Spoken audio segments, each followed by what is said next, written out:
Alam nyo bang kaya nang matukoy ang mga lugar na babahain 24 na oras bago pa man ito mangyari? Ito'y sa pamamagitan ng isang advanced, impact-based flood forecasting system na binuo ng mga scientist mula sa UP Resilience Institute. Kaya ng sistema na makapag-predict at magmapa ng mga flood-prone areas sa Pilipinas. Layo nitong makatulong sa mga komunidad na makapaghanda bago pa man dumating ang kalamidad.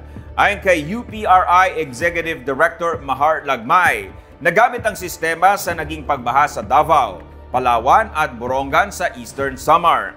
Makikita sa NOAA website ang mga lugar na babahain. Natukoy din ang mga bilang ng mga taong posibleng maapektuhan hanggang sa barangay level.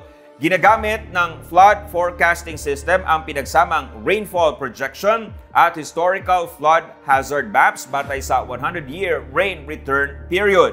Bumabatay rin sa global weather models para tugma ang geography at weather patterns sa bansa. Sinasabing accurate ang prediction na inilalabas ng flood forecasting system. Sa pangunguna ng UPRI, nabuo ang proyekto sa pakikipagtulungan ng UPRI's Nationwide Operational Assessment of Hazards o NOAA Center, UP Diliman College of Sciences Institute of Environmental Science and Meteorology, na pinondohan ng United States Agency for International Development's Bureau for Humanitarian Assistance.